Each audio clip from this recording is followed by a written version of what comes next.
What's going on, everybody? Welcome back to the channel. Thank you so much for watching and supporting. We got a great video for you guys today. We are going to be discussing if it is even worth it to drive in 2022. Before we jump into this video, wanted you guys to check out Solo. Solo is the best app, I think, that's ever come around for rideshare drivers. Probably the best aspect is their guaranteed earnings. So based off your area or where you are at, they're going to give you projected earnings. And if you don't hit that, they get you the difference. So obviously it's a lot like Uber's guarantee, but it's like having it every single day. And it's going to be based off not what Uber says. It's going to be based off of what the average driver is making. So you have a down day out there, don't worry, you're going to at least get that average. They say the average solo driver makes an extra $5,000 a year. On top of that, it's free, and you can get $15 Venmo'd to you if you sign up using our link below. So it's free, it makes you more money, and you get 15 bucks right away. That's a tenth of a tank of gas for you right there. Anyway, so check that out, guys. Linked in the description below, and let's dive in. So this is an interesting question. This is one we've seen a lot. Like, hey, is it even worth it to drive anymore?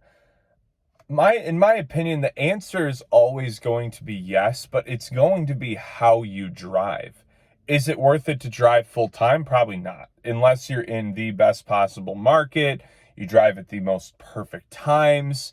You get incredible tips.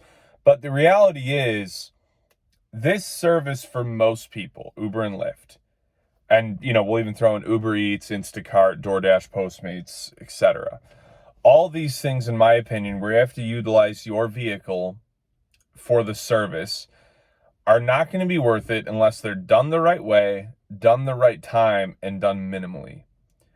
These services, rideshare, food delivery, etc., should be used to supplement income. They should be used to save up for something. They should be used to go into a separate fund, a savings account, pay off just a couple of bills each month. But to do this to support yourself, it's becoming almost a joke. Because here's the reality. It's like you're not that often going to make over $1,000 a week. And I know some of you jokers are going to hop in the comments, oh, I make $1,000 every single week. Listen, let's not flex and act like that's good money. $1,000 a week is not good money, especially when you're paying gas, you're destroying your vehicle. I mean, and at the end of the day, you are. There's just no way around it. That's a lot of wear and tear in your car. And it's not like it's all highway miles. There's a lot of city driving, a lot of stopping, quick stopping, braking. It's not good for your car. There's no way around that. No argument there. So you just want to be careful, and you want to limit how much you do it. And especially with how high gas is, you've just got to be really careful. I think a lot of people, they've really clung to the days of old where they could make more like $1,500 to $2,000 a week.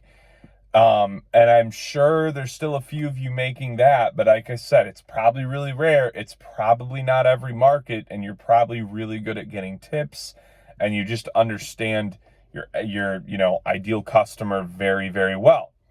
So how should Uber and Lyft be done? Well, I think it's pretty simple, and food delivery and everything else.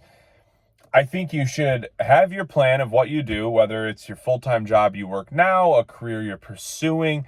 You should budget out how much money you make with that each week, how much money you need to live each month, see how short you are, and try and use Uber and Lyft to fill those gaps.